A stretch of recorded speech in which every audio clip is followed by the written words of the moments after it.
বাজি আসসালামু আলাইকুম। ওয়ালাইকুম আসসালাম। বাজি এখানে কিসের ভিন্ডি রাখছিলেন? রসুনের ভিন্ডি আসছে। যে রসুনের ভিন্ডি নেওয়ার টাইমে যে শিকড় কেটে যায় না রসুনের, অবশ্যই কাটে। এটা পরে সারেন কি করি? সার বা বিভিন্ন পাউডার জাতীয় কীটনাশকের মাধ্যমে। জৈব সার। জৈব সার। জৈব সার বলতে এটা কি বোঝায়? জৈব সার বলতে গেলে আপনার কেঁচো কম্পোস্ট আছে, গোবর সার আছে। আর রাসায়নিক সার বলতে গেলে টিএসপি, তারপরে আপনার ইউরিয়া, ডিএপি, এমপি। কিছুদিন আগে দেখলাম টিএসপি সার খুব বাজারে খুবই শর্ট। বাজার এখনো পর্যন্ত কম। এখনো সার পাচ্ছেন না সঠিক সময়ে। পর্যাপ্ত পরিমাণ সার নেই।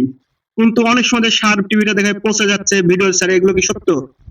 এগুলা সত্য হয়তো ওদের ব্যাপার, আমরা সাধারণ মানুষ, আমরা জানি। সাধারণই। আর এখানে একটু এসে যে আপনি দেখতে ঢেলের পুত দিয়ে যে আপনি পেঁয়াজ লাগাইছেন, এই পেঁয়াজগুলো কি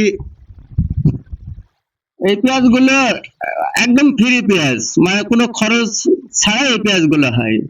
আর এই পেঁয়াজগুলো সবচাইতে ভালো হয়। এমনি সাধারণ জমিতে এক মুঠি যদি এই পেঁয়াজ করা যায়, তার থেকেও এই পেঁয়াজটা উচ্চ ফলন হয়। এই পেঁয়াজটা আপনি বোনাস হিসেবে পাচ্ছেন? অবশ্যই এই পেঁয়াজে কোনো খরচ নাই। এখন তো ঢেমনার সিজন, যে ঢেমনা পেঁয়াজগুলো যেগুলো উঠেছে, এবার তো ইন্ডিয়া থেকে অনেক সব পেঁয়াজ আমদানি করে, এখানে আপনার লস হচ্ছে না আপনাদের? এবছর তো লস হচ্ছেই। পেঁয়াজের বাজার মোটামুটি ১,৫০০ টাকা নিচে থাকলেই লস হবে। তাই? এবার যাক, অনেক ধন্যবাদ আপনি মূল্যবান সময় দেওয়ার জন্য।